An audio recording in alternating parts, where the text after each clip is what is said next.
Bismillahirrahmanirrahim. Assalamualaikum warahmatullahi wabarakatuh. Alhamdulillah wa syukurillah wa ni'matillah. La hawla wa la quwata illa billah. Wassalatu wassalamu ala rasulillah amma ba'd.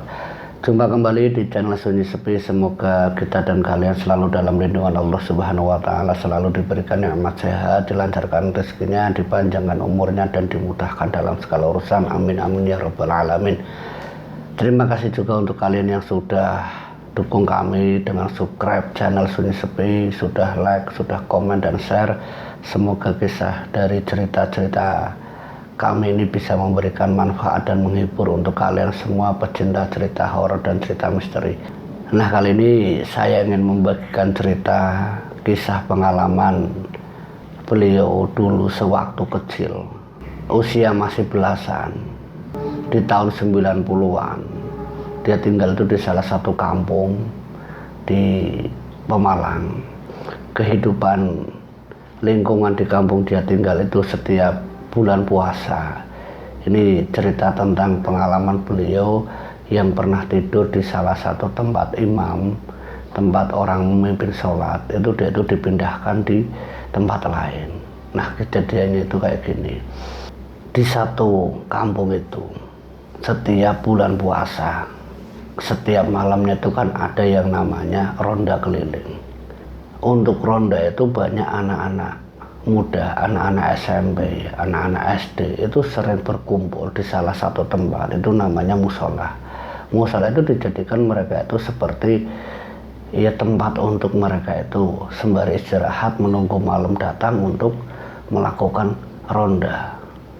Itu satu waktu, itu setiap di bulan Ramadan itu pasti mereka itu siap-siap dari selesai mereka tadarus, dari sehabis sholat tarawih terus sampai malamnya itu kadang sampai jam 12 malam itu mereka tadarus dulu.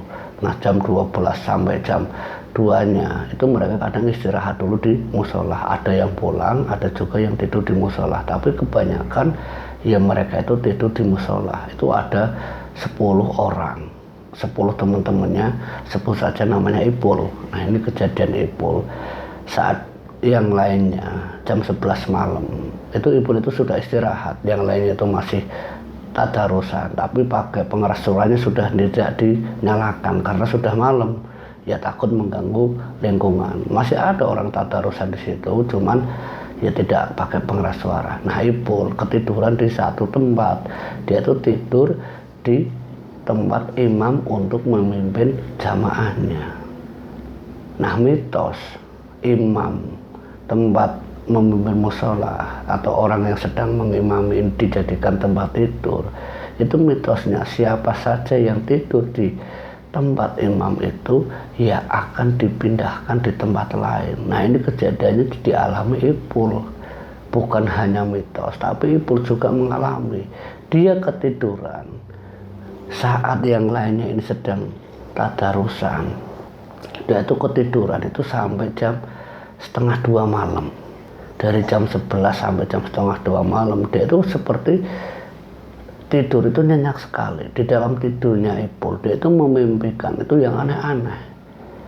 Mimpi yang aneh pertama, banyak cerita tentang mitos di musola tersebut. Ada sosok lelaki tua yang berbaju putih dan berbaju putih. Banyak mitos atau cerita-cerita horor di musola tersebut itu sering membuat para orang tua atau lingkungan-lingkungan sekitar musola ini ya sering mengatakan kalau itu adalah penunggu musola di tempat tersebut. Mereka tidak nakal, tidak mengganggu, hanya sering mengingatkan orang-orang di musola itu ya agar jangan mengganggu dari ketertiban musola. Nah, ini kejadiannya di Ipul.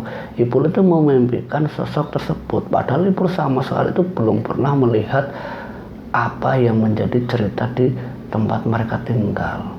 Walaupun tahu, cuman yang namanya menampakkan atau melihat secara langsung itu tidak pernah dialami Ipul.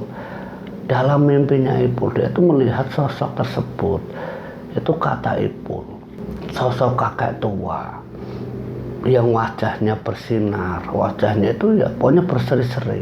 Dia itu diajak jalan-jalan sama kakek tua itu, banyak nasihat. kamu kalau mau tidur ya berdoa, jangan tidur-tidur saja.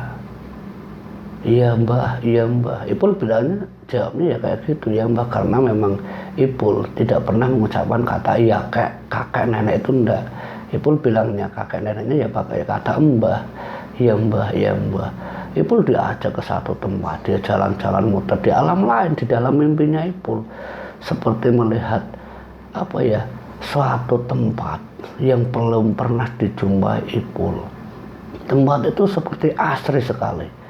Sungainya itu jelas sekali, jernih-jernih. Sungai kecil dengan air yang mengalir. Suasana itu membuat nyaman, seakan-akan nyaman. Di situ duduknya Ipul. Nah, Ipul saking asiknya melihat suasana di mimpi itu seperti melihat sungai kecil. Dia itu main di air. Nah, tanpa sengaja dia itu kepleset sampai dia itu kejebur. Nah, kejeburnya Ipul kan basah. Nah, dia itu basah, dalam tidurnya basah. Dia itu terbangun. Nah, saat terbangun kakek itu sudah tidak ada.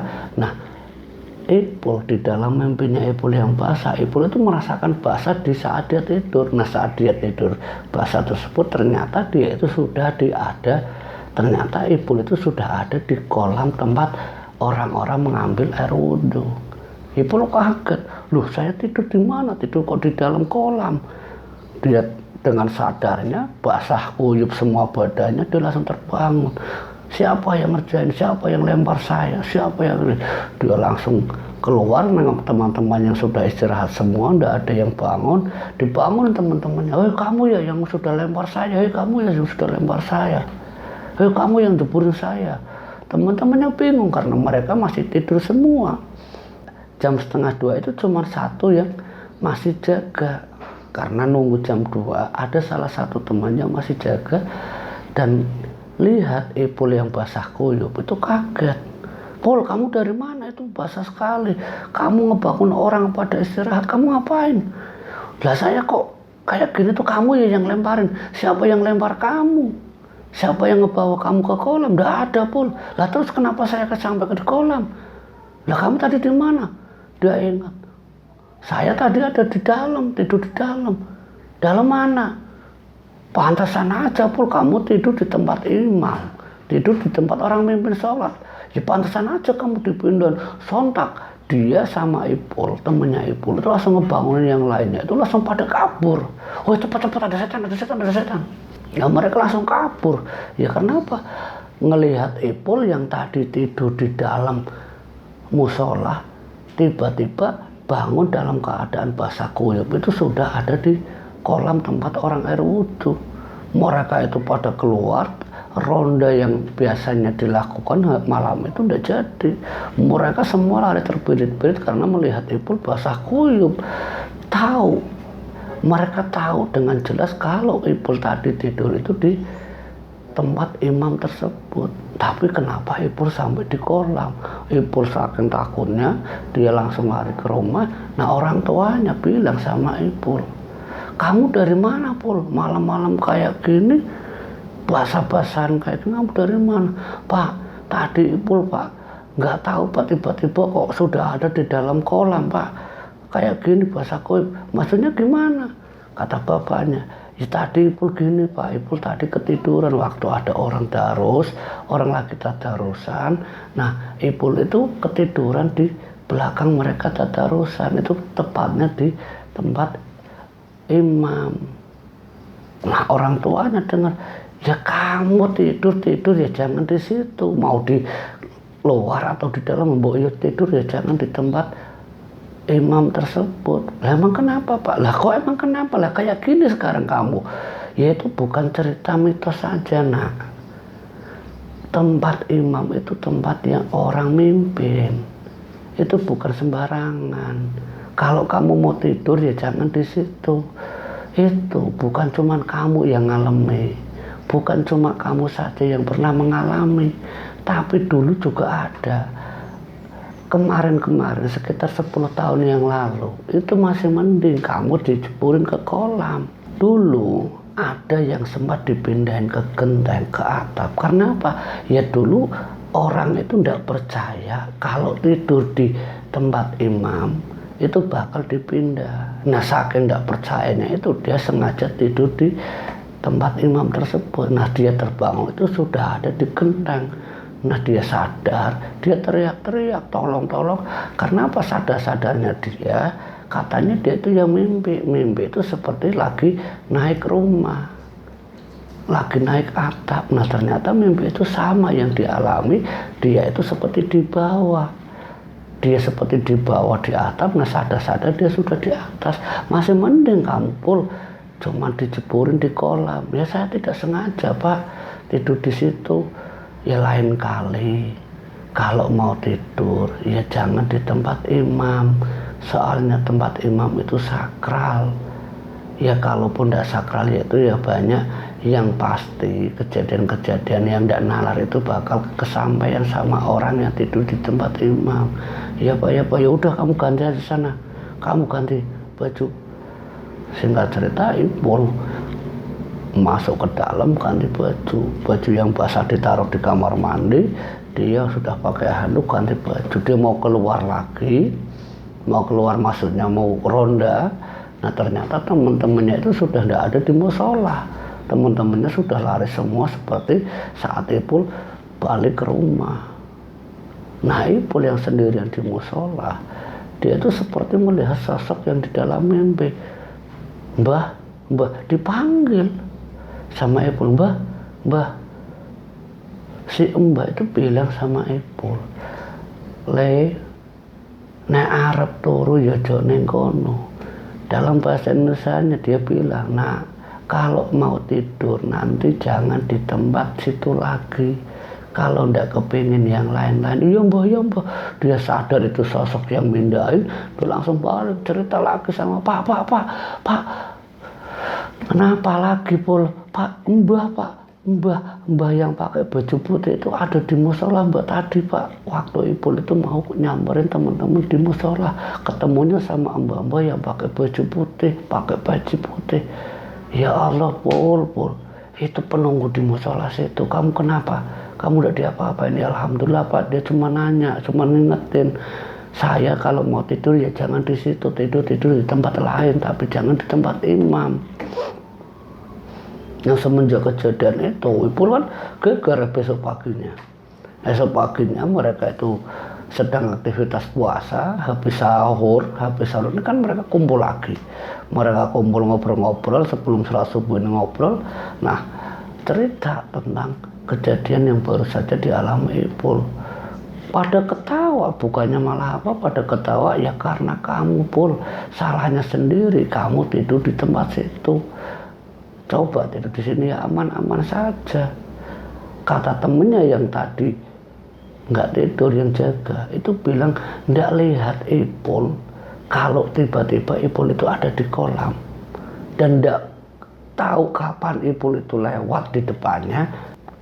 Tapi setahu temennya Ipul itu secara nggak langsung itu secara aneh itu sudah ada di kolam. Dia keluar dari kolam tersebut itu temannya itu tidak melihat kalau Ipul itu seperti sudah ada di kolam, karena temannya tahunya Ipul ya ada di dalam. Saya juga tidak tahu Pul kalau kamu tiba-tiba di kolam, benar. Nah diceritakan sama teman-temannya ketawa malah nyukurin, kasihan deh lo.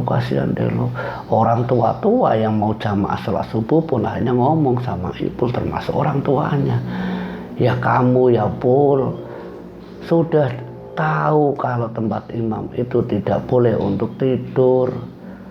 Lah enggak sengaja kok Bu, enggak sengaja kok Le. Ya enggak sengaja juga. Lah kamu teman-temannya juga enggak ngebangunin. Jadi dimarahin sama orang-orang tua yang mau sholat subuh, yang mau sholat jamaah sholat subuh itu teman-temannya itu dibilangin, kalau ada teman kamu itu yang ketiduran di situ, boyo ditarik dibangun disuruh pindah. Jangan dibiarin. Ya kayak gini kejadiannya. Ya Mak, ya Bu, ya Le, ya namanya emak di kampung kan bilangnya kayak gitu anak-anak.